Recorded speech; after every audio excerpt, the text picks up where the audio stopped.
하나님 앞에서, 사람 앞에서 란 제목으로 말씀 전가하겠습니다. 마태복음 5장, 6장, 7장을 산상보훈이라고 합니다. 산에서 예수님이 주신 복음이다. 제자들에게 말씀하신 건데 이 제자들뿐만 아니고 유대인들이 많이 거기에 있었습니다. 제자들은 지금 제자로 부르심을 받았지만은 말이 제자지 제자의 그 생각과 사상을 가지고 있지 않았습니다. 이제 제자로 부르심을 받고 만들어져 가는 과정인 거죠. 그러다 보니까 여전히 불신자의 생각과 불신자의 사상을 그대로 가지고 있는 겁니다. 다시 말하면 유대인의 사상과 유대인의 생각을, 유대인의 삶을 그대로 가지고 이제 신앙생활을 하고 있는 겁니다. 그러니까 예수님 보실 때에 바꿔야 되는 게 많은 거예요. 예수님 보실 때 잘못된 것이 많은 겁니다. 그게 뭐냐? 마태복음 5장 복이 뭐냐? 사람들이 생각하는 복은 물질적인 것이고 세상적인 것이고 이 사람이 좋아하는 것들인데 하나님이 말씀하시는 복이 뭐냐? 그런 거죠. 이 유대인들이나 바리새인들이 생각하는 복은 창세기 3장, 6장, 11장 이 사단이 심으는 12가지가 복이라고 생각하는데 과연 그게 복이 맞냐? 예수님은 반대 것을 말했습니다. 아니, 영적인 것을 말씀하셨습니다. 그리고 너희들이 제자로 부르심을 받았는데 또 하나님의 사람으로 부르심을 받았는데 그러면은 성도는 뭐냐? 성도의 정체성, 성도는 누구냐? 세상의 빛이고 소금이다. 세상에서 가장 귀한 필요로 하고 없어서는 안 되는 또는 사람들을 정말로 구원할 수 있는, 살릴 수 있는 그거는 빛. 빛이 없으면요. 빛이 없는 감옥에 가다 놓으면은 먼저 오는 게 정신문제입니다. 사람이 돌아버려요. 그리고 죽어요. 빛이 없으면 모든 생물은 다 죽게 되어 있습니다. 그래서 빛은 생명입니다. 소금은 모든 사람에게 필요한 겁니다. 우리 몸속에도 소금이 없으면 사람은 죽어요. 성도는 이 세상에서 없으면 안 되는 겁니다. 특히 성도는 복음 가진 하나님의 자녀다. 그래서 여러분이 이 세상에서 가장 귀하고 하나님 보실 때 더 귀한 겁니다. 우리 속에 보배를 닮은 거예요. 질그릇 같은 내 몸 속에, 내 육신 속에, 내 삶 속에 보배가 딱 들어가 있기 때문에 하나님 보실 때 중요하고 또 세상이 볼 때에도 가장 필요로 하는 게 우리 성도님들인 줄 믿으시기 바랍니다.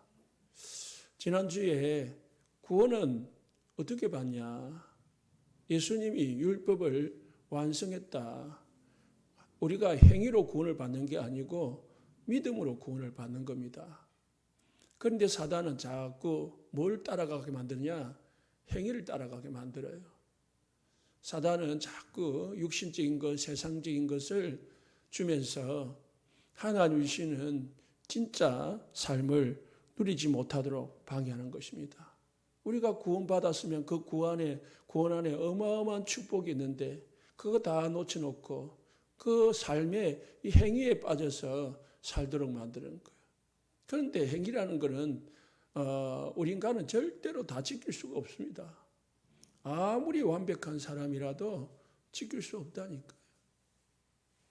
선을 많이 행하는 사람, 그잖아 구제 많이 하는 사람, 사실상 남을 위해서, 남을 사랑해서 이웃을 사랑해서 하는 구제나 이 사랑도 있지만은 어찌 보면은 더 깊숙이 생각해 보면 자기 만족을 위한 거거든요. 아, 내가 저 사람을 도왔다. 그래서 나는 잘난 사람이다. 나는 그래도 괜찮은 사람이다. 그렇게 자기 위로를 하는 거죠. 오늘 말씀은 신앙생활에 대해서 말씀합니다. 4가지가 나오는데요. 첫 번째가 구제다고, 두 번째는 기도에 대해서, 세 번째는 금식에 대해서, 네 번째는 헌금에 대해서, 경제에 대해서 말씀하십니다. 그러면서 예수님이 제일 첫 번째 1절에 사람에게 보이려고 그들 앞에서 너희 의를 행하지 않도록 주의해라. 그게 첫 번째 예수님이 하는 말씀입니다. 대부분의 사람들은 사람 앞에서 모든 것을 합니다. 6장 2절에서 4절에 보시면 구제에 대해서 나오는데 2절에 사람에게 영광을 얻으려고 거리에서 나팔을 불지 말라 했습니다. 3절에서는 오른손이 하는 일이 왼손으로 모르게 해라. 4절에 부재함을 엄밀하게 하라. 그렇게 했습니다. 다시 말해서 사람 앞에 하지 말고 드러내지 마라. 엄밀하게 해라. 오른손이 하는 일을 왼손이 모르게 하라 말이 무슨 말이겠습니까? 오른손이 하는데 왼손이 모를 리가 없어요. 그만큼 엄밀하게 하고 나면은 잊어버리라는 거지. 5절에 6절에 기도에 대해서, 특히 15절까지 기도에 대해서 나오는데요. 5절에 보니까 외식하는 자와 같이 하지 마라. 외식하는 뭡니까? 겉으로 드러나는 사람들처럼 하지 마라. 회당과 큰 거리에서 기도하는 것을 그들은 좋아한다. 왜냐? 해당에는 뭐 하는 데입니까? 예배당이 많은 사람들이 모이거든요. 큰 거리, 사람들이 많이 왔다 갔다 하거든요. 거기서 뭐 합니까? 길거리 기도하면은 사람들이 저 사람 기도 멋있게 하네. 기도 많이 하네. 그렇게 되어지는 거죠. 우리 성도님들이 기도할 때에 그렇게 해도 안 해도 되는 거예요. 사람에게 보이려고 하니까 우리가 긴장이 되고 막 멋있게 해야 되는 것 같이 보이고 미사 얼굴을 써야 되고 우리 다락방 같은 경우는 다락방 용어를 써야 되고 그렇게 생각하는데 그거는 다 그리 안 해도 되는 겁니다. 그냥 내 마음대로 내 생각나는 대로 하시면 돼요. 6절의 말씀에 뭐랬습니까? 골방에 들어가서 문을 닫고 기도해라. 골방은 저기 우리만 다락방, 구석방에 들어가가지고 그것도 문 열어놓고 하지 말고 문 닫고 기도해라. 사람 앞에 하지 말라는 겁니다. 16절에부터 18절에 보면은 금식이 나오는데요. 금식도 마찬가지죠. 금식을 하면 굶으면 얼굴이 초췌해지잖아요. 3일 금식해 봤어요. 제가 3일 금식해 보니까요. 일어나고 싶은 힘도 없어져요. 아무것도 하기 싫어져요. 머리도 감기 싫고 면도도 하기 싫고 하잖아요. 그러니까 이제 내가 금식을 한다라고 사람들에게 알려야 되니까 일부러 세수 안 하고 눈곱 안 떼고 머리 안 감고 그럴 수 있다는 거지. 왜? 좀 알아봐 달라. 내가 지금 힘들게 금식을 하고 있다. 그런 거지요. 그게 누구야? 유대인들이 그렇게 한 거예요. 유대인들이. 여러분들이 한다는 말이 아니라 그래서 16절에 보니까 슬픈 기색을 보이지 말라. 얼굴을 흉하게 하지 마라. 17절에서는 머리를 감아라. 감고 머리에 기름을 바르고 얼굴은 세수를 해라. 그렇게 하잖아요. 그리고 이제 19절에서 34절까지는 이 경제에 대해서, 헌금에 대해서 말씀하시는데 19절부터 20절에는 보물이 뭐죠? 돈을 땅에 쌓아두지 말고 하늘에 쌓아두라. 왜냐? 땅에서는 좀과 동록이 해하며 도둑이 구멍을 뚫고 도둑질하기 때문이다. 이제 도둑이 널뜬다는 말이 아니라 하나님이 주신 축복이 없으면은 자꾸 돈이 새요. 예? 병으로 새고 사고로 새고 뭔가 막 새는 거야. 나중에 월급 타고 보면은 다 나가고 또 쓸 게 없어. 아니 쓸 게 없는 정도가 아니고 빚이라. 그리 되는 거죠. 좀 곡식을 추수를 해놨는데 좀 있으면 어찌 돼요? 다 먹어버리는 거예요. 내가 먹을 게 없는 거예요. 동록이라는 것은 이스라엘의 이 동전이 이 구리로 되어 있는데 이 구리에 생기는 벌레란 말이에요. 그러니까 지금 말하면 우리의 화폐라고 하면 동전이 썩었으니까 쓸 수가 없어요. 그래서 이 도둑이 아니라 이게 이제 도둑인 거예요.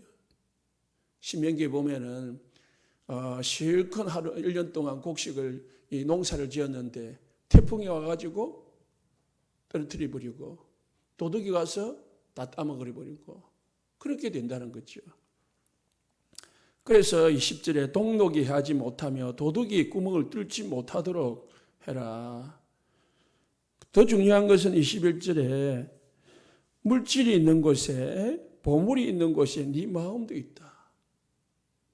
쉽게 말하면은 돈 이꼬로 우리의 마음이에요.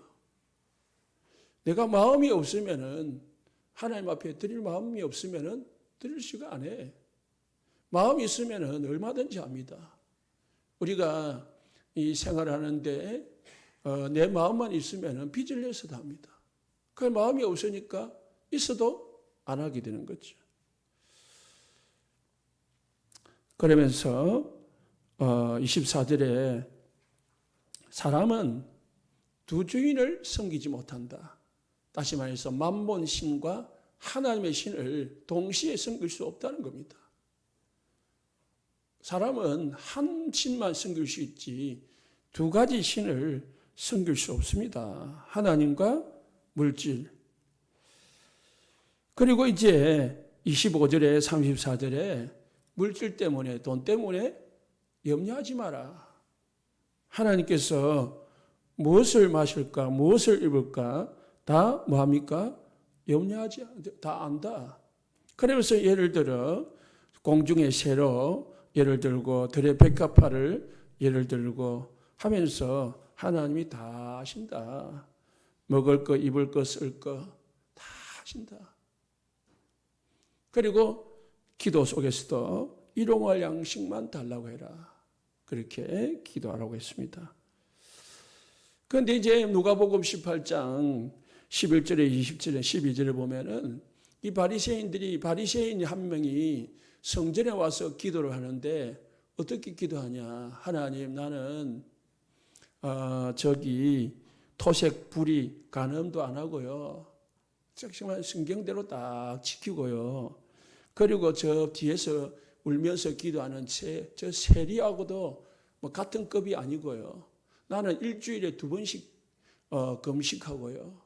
그리고 11조도 꼬박꼬박 합니다. 나는 괜찮죠? 그렇게 기도한 거예요. 그런데 세리는 하나님 앞에 기도하기를 하나님 나는 죄인으로서이다. 하나님 앞에 자랑할 게 없어. 하나님 앞에 내세울 게 없어.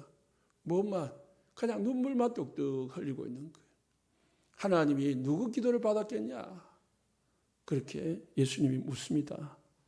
마태복음 23장 2절에 7절에 보니까 모든 행위를 사람에게 보이고자 하니 그래서 사람들이 경문띠를 넓게 하며 옷수를 길게 하고 이 경문띠라는 거는 우리 목사님들 제가 그 성찬식 할 때 입는 가운 있지요.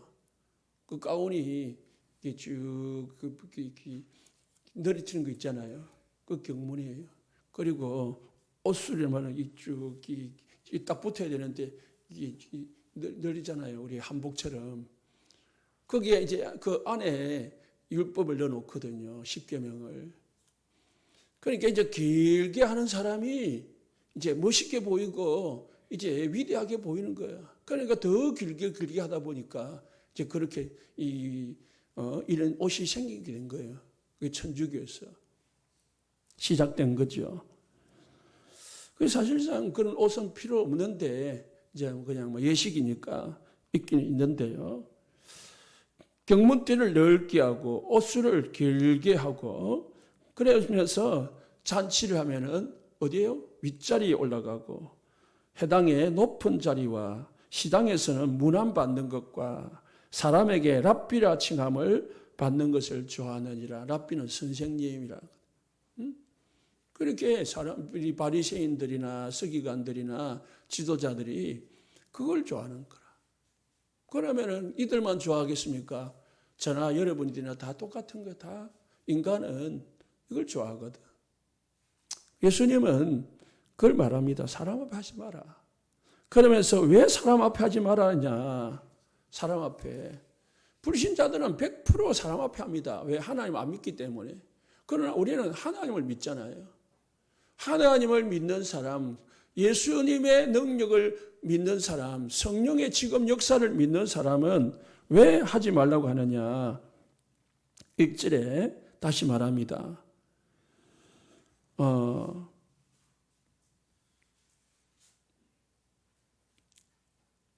1절이 아니고요. 2절이 아닌데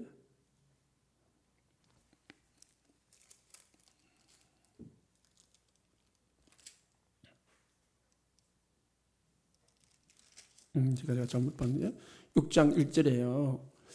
맞습니다. 하늘에 계신 너희 아버지께 상을 받지 못하느니라. 사람 앞에 하면은 하나님이 줄 상이 없다는 거예요. 그리고 2절에 그들은 자기 상을 이미 받았느니라. 누구에게 받은 거예요? 사람에게 받았기 때문에 하나님이 주실 상이 없다는 겁니다.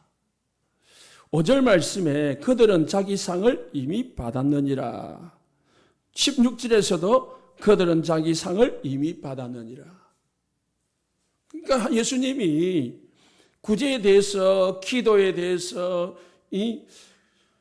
금식에 대해서 말을 할 때마다 뭐냐? 사람 앞에 하지 마라. 사람 앞에서 하면은 자기 상을 이미 받았기 때문에 하나님이 주실 상이 없다는 거예요. 우리가 모든 일을 하나님 앞에서 해야 될 이유입니다. 사람 앞에서 하면은요, 잠시 칭찬을 받게 돼요. 그러나 그게 기분 좋아요. 책에 보면은 칭찬은 고래도 춤추게 한다라는 책이 있어요. 그 칭찬이는 모든 사람은 다 칭찬을 좋아한다는 거예요. 심지어는 이 식물까지도요, 칭찬을 좋아해요. 막 화를 내고 막 저주를 퍼붓하면은 식물이 죽는데요. 실제로 실험을 합니까? 계란을 놔두고 이 계란을 가지고 계속 저주를 퍼부니까 계란이 금방 썩어버려요. 이게 다 인간은 뭐 생명이 있는 거는 다 칭찬을 좋아하는데 거기에 다 우리가 쏟아버리면은 하나님께 받을 게 없다는 거예요. 그럼 하나님께 받는 게 크냐, 사람에게 받는 크냐, 뭐가 크냐 말이에요. 사람에게 받는 게 진짜 응답입니까? 하나님께 받는 것이 참 응답입니까? 사람은 우리가 왜 또 두 번째로 우리가 왜 사람 앞에 하지 말고 하나님 앞에 해야 되느냐? 하나님은 분명히 살아계시고 우리 모든 성도님들을 다 아시고 보시고 모든 일을 지금도 행하고 계시기 때문입니다. 그게 믿어져야 우리가 하나님 앞에서 안 해도 사람 앞에서 안 해도 내가 괜찮아. 그런데 이게 안 믿어지면은 사람들 안 안아주면 어떻게 해요? 좀 다시 사람들 앞에서 또 하는 것 같이 해야 돼. 사람들이 알아줄 때까지 막 해야 되는 거야. 이게 얼마나 힘들어요. 4절 말씀을 보십시다. 은밀한 중에 보시는 네 아버지께서 갚으시리라. 하나님이 안 보고 계신 같이 보이지만은 보고 계신다는 거라.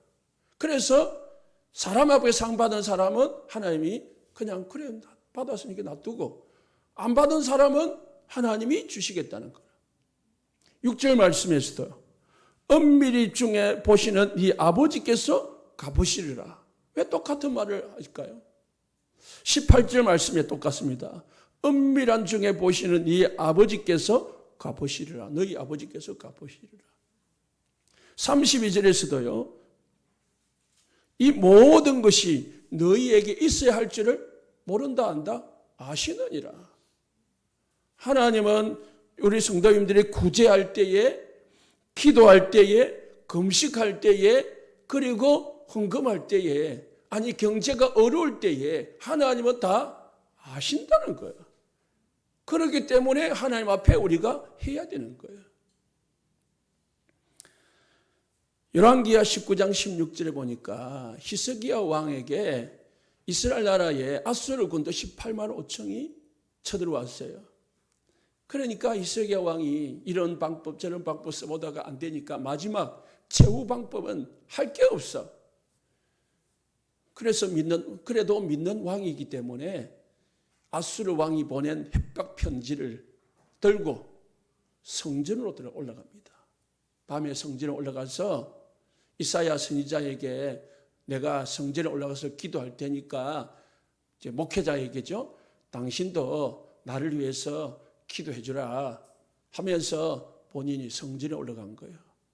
올라가서 이 협박 편지를 하나님의 앞에 펴놓고 뭐랬냐? 여호와여 귀를 기울여 들으시옵소서. 여호와여 눈을 떠서 보시옵소서.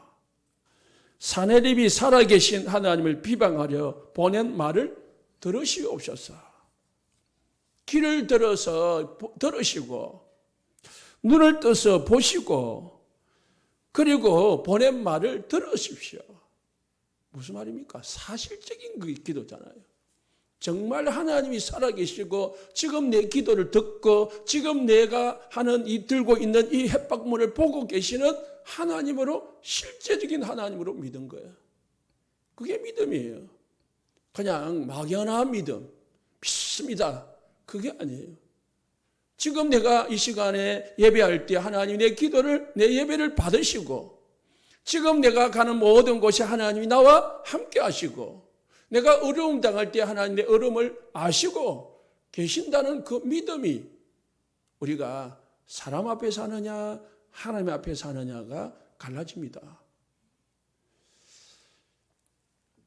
우리는 진짜 살아계신 하나님을 믿는 믿음을 가지는 것이 진짜 시작입니다.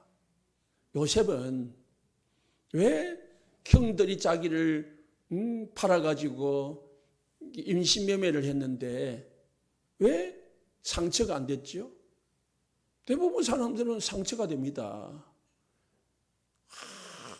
이제 형들 만날 때까지 이를 갈면서 만나기만 해봐라. 막 죽여볼 거다. 막. 그래 안 하겠어요? 한 번 만나면. 그러다가 이제 만났어요. 원수는 외나무 아래에서 만나더니 내가 이제 총리가 됐는데 저것들이 내 앞에서 이제 쌀을 사러 왔구나. 이제 내가 죽일 기회구나. 복수할 기회구나. 그렇게 한 게 아니고 뭐랬어요? 하나님께서 나를 먼저 보내신 것입니다. 당신들을 구원하려고 하나님께서 나를 이리로 보내신 것입니다. 당신들이 나를 보낸 게 아닙니다. 그러니까 걱정하지 마라. 누굴 믿었기 때문에요? 모든 일을 행하시는 분이 하나님이시다. 누구 손을 통해서요? 형들의 손을 통해서 나를 애굽에 보내신 분이 하나님이다. 그렇게 믿은 거죠. 그게 진짜 믿음이에요. 그게 신앙생활이에요. 그냥 우리가 막 내 마음대로 하다가 일이 안 풀리면 믿습니다 하고 기도하고는 기도가 아니라 그잖아요. 다윗이 이제 나이가 늙었어요. 늙었는데 아들 압살롬이 갑자기 이제 아버지가 늙은 틈을, 이 나이가 들으니까 틈을 타가지고 가만히 보니까 솔로몬에게 왕위를 넘겨주려고 하고 있는 거예요. 그러니까 이게 자기가 장남인데 가만히 있을 수가 있습니까? 반란을 일으킨 거예요. 반란을 일으킨 거니까 이거 갑자기 반란을 일으키니까 다윗이 방비를 못했단 말입니다. 그래서 신발도 안 신고 도망을 가고 있었어요. 도망을 가고 있는데 사울 왕의 집에서 종으로 있던 이 종이 이제 다윗이 도망가는 걸 듣고 보고 이제 저 왕 끝났구나 생각했겠죠. 그래서 저 멀리 산등성에서 저주를 퍼본 거예요. 예? 저주를 퍼부니까 다윗이 뭐라 했냐.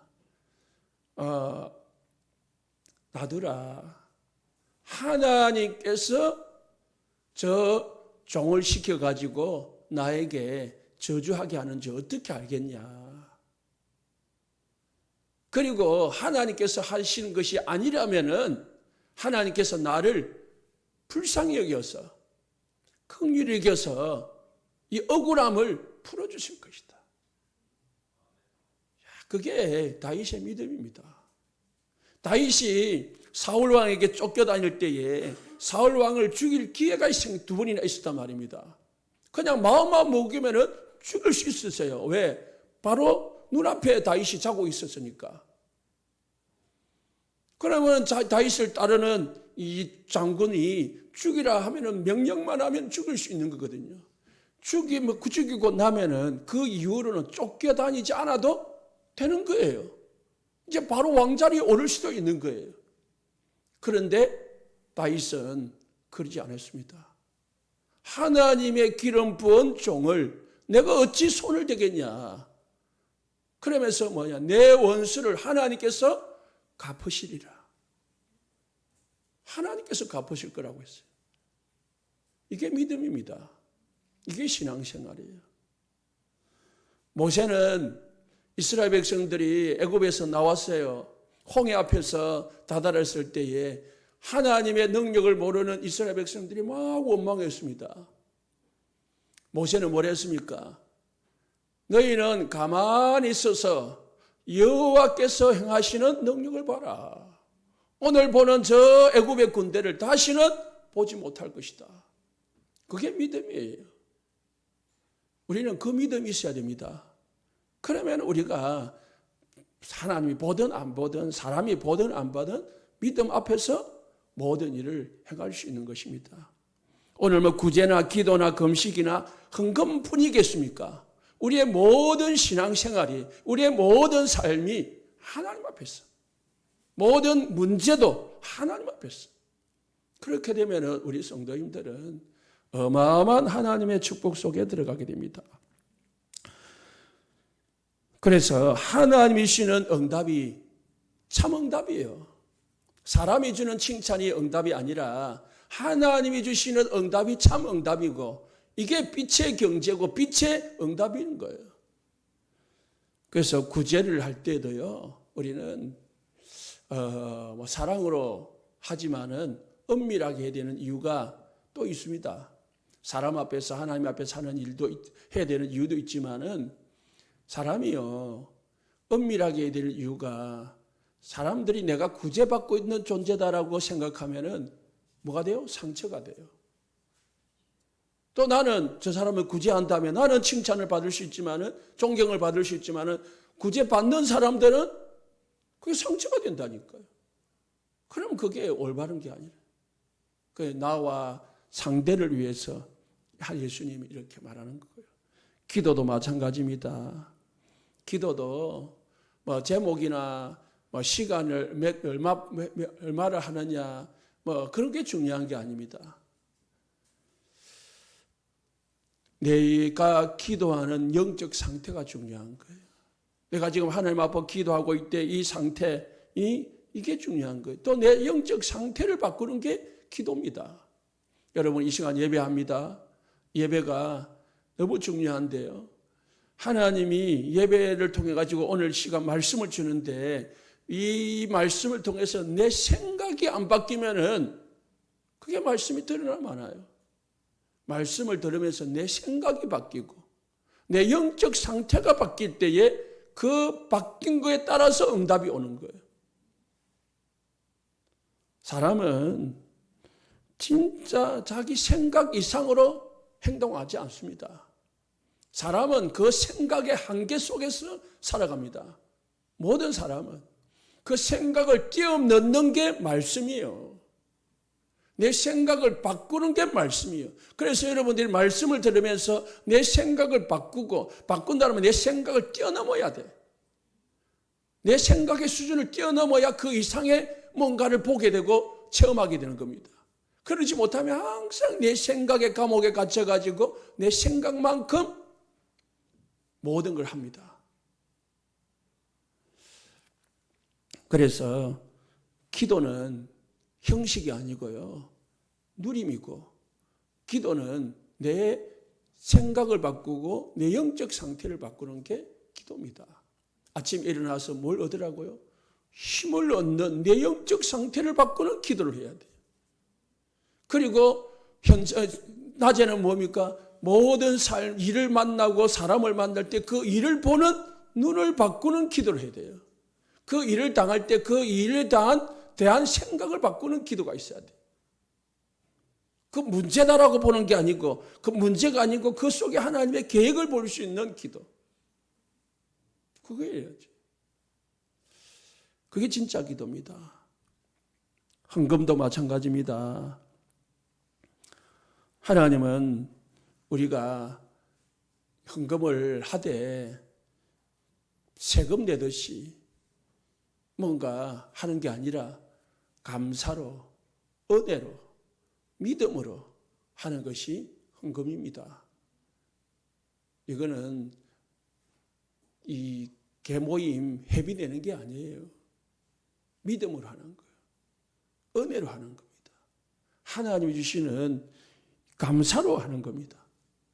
그렇기 때문에 감사한 만큼 내가 진짜 감사한데 드릴 게 이 두렵돈 한 푼밖에 없는 거야. 그러면 그거 하면 돼요. 하나님 내가 들고 더 많이 들고 싶은데 이것밖에 없네요. 다음에는 더 많이 들을 수 있도록 나에게 경지를 주십시오. 이렇게 하면 되겠죠. 없다고 내가 못하네 하고 하는 게 아니라 하나님이 주신 은혜만큼 믿음만큼 아니 믿음으로 하면 돼요. 여러분이 안 한다고 해서 교회가 망하는 것도 아니고 여러분이 안 한다고 해서 하나님이 못하는 게 아니에요. 내가 굳이 해야만이 하나님이 우리 교회가 된다? 그건 아닙니다. 하나님이 내가 안 하면 다른 사람을 통해서 하고 하나님이 우리 성도를 통해서 안 하면 하나님은 다른 사람을 통해서도 하고자 하시면 합니다. 그렇잖아요? 하나님이 하시고 하자 하면 뭐든지 못하겠습니까? 우리 성도님들이 은혜 받으시고 응답받는 축복이 있으시기 바랍니다. 하나님이 주시는 경제 받아라. 빛의 경제. 그게 진짜 축복이죠. 그래서 헌금은 액수가 아니고요. 믿음이고 감사입니다. 액수가 기준이 아니고요. 믿음이 기준입니다. 그러면 하나님이 그 믿음만큼 더 또 하게 만들어요. 감사한 만큼 더 하도록 만들어요. 만드는 게 아니고 그거 주셔요.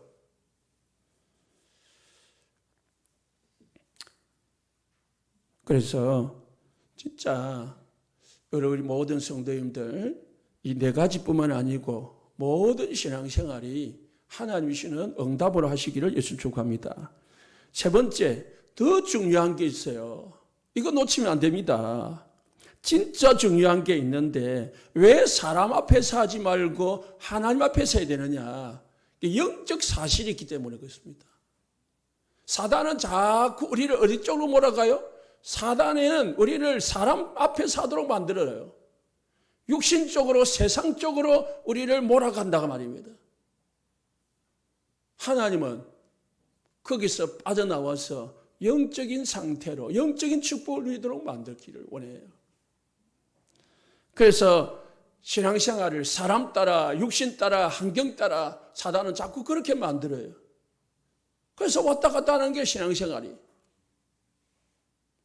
그런데요, 우리가 하나님이 원하시는 것은 하나님의 말씀 따라 하나님이 원하시는 이 계획, 하나님이 원하시는 언약에 따라가기를 원해요. 그럼 우리가 비록 조금 모자라도요, 내가 언약 속에 있고 내가 말씀 속에 있으면 하나님은 분명히 그것을 나를 통해서 그 말씀을, 언약을 이루어 가신다니까. 그게 복이라. 나를 통해서 언약이 이루어진다.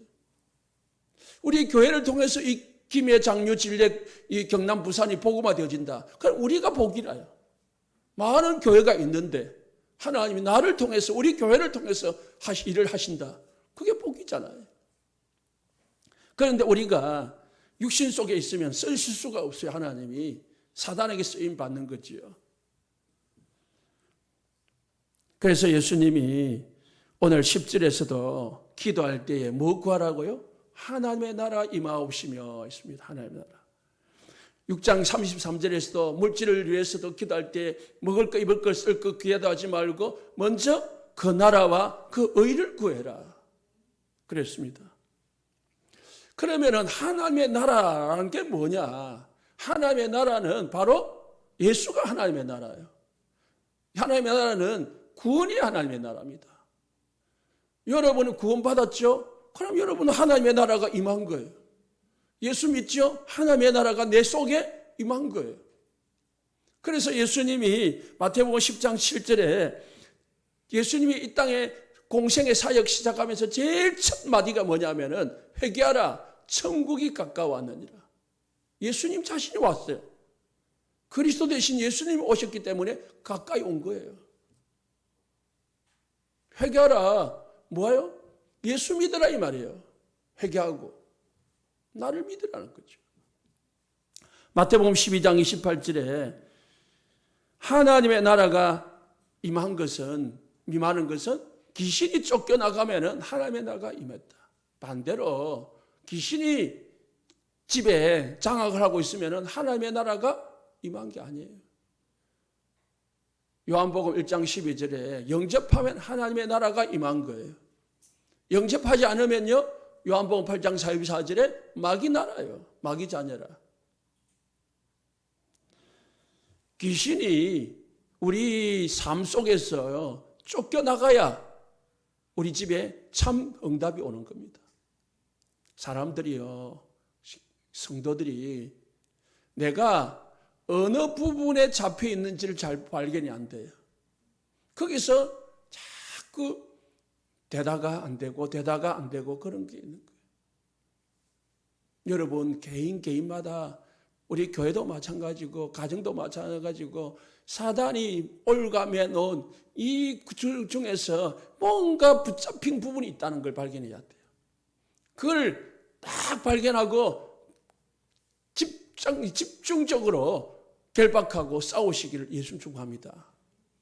그냥 부부가 싸우는 게 아니라니까요. 그 부부가 싸우고서 사단이 그 싸울 수밖에 없는 뭔가가 있다는 거예요. 자녀가 왜 자꾸 저게 어긋나게 합니까? 그 뭔가가 있다는 거예요. 그걸 발견하고 싸워야 돼. 아이고 그냥 우리는 원래 싸워. 사이가 안 좋아. 그러면 답이 없어요. 하나님은 부부가 싸우도록 서로 만나게 안 했다니까요. 창세기 2장에 보니까 아담과 하와가 만나니까요. 이는 내 살 중에 살주요 내 뼈 중에 뼈다. 그랬다니까요. 벌거벗어서나 부끄러우지 아니하니라. 그게 하나님이 주시는 가정입니다. 그런데 왜 자꾸 싸워요? 싸울 수밖에 없는 뭔가 영적 배경이 있다는 사실을 알아야 돼요. 그거를 발견하고 싸워야 돼요. 하나님의 나라가 임하도록, 예수님이 주인 되도록 싸워야 돼요. 내 영적 상태가 사단이 공격할 수 없는 부부 상태가 되어버리면은 사단이 공격을 해도 공격당하지도 않고 싸우지도 않아요. 우리 가정 경제가 왜 자꾸 어려워요? 그 어려울 수밖에 없는 뭔가 다른 영적 배경이 있다는 걸 알아야 돼요. 그걸 발견하고 바꿔버리면 됩니다. 그러면 끝나는 거예요. 끝난다니까요. 그게 발견이 안 되고 자꾸 내 생각에 잡혀가지고 내 어떤 경험에 잡혀가지고 이 사단이 심어놓은 올무틀 함정에 다 갇혀가지고 못 벗어나는 거죠. 그거 발견하시기를 예수님 축복합니다. 그래서 예수님이 뭐랬습니까? 가르친 기도 시험에 들게 하지 마옵시고 다음 안악에서 구하옵소서. 시험에 들리지 마라. 말은 시험은 있다니까요. 그런데 시험에 들지 않으면 돼. 웅덩이는 있어요. 그런데 내가 그 웅덩이에 안 빠지면 되지요. 돌아가면 되잖아요. 아니면 건너뛰든지, 건너뛸 수 있는 능력이든지, 아니면 돌아갈 수 있는 눈이 있으면 되는데, 장님은 못 봐. 그러니까 어떻게 해요? 그냥 직진하는 거예요. 직진하다가 그냥 빠지는 거예요. 내가 그 문제에 빠질 수밖에 없는 내용적 배경이 있고 상태가 있다는 걸 발견해야 돼요. 그걸 가지고 발견해가지고 싸워보면 돼요. 우리는 능력이 있으니까. 우리 성도님들에는 이길 수 있는 그리스도의 권세가 있으니까. 발견이 안 되니까 싸움 자체가 안 되는 거지. 그잖아요. 발견하시기를 예수 축복합니다. 뭘 하면서요? 말씀 들으면서 발견하셔야 돼요. 그래서 악에서 우리를 구원해 달라고. 얼마나 중요한지 사도행전 1장 3절에 예수님이 40일 동안 제자들에게 하나님의 나라의 일에 대해서 말씀하셨다고 했습니다. 이제 우리가 해야 될 건 하나밖에 없어요.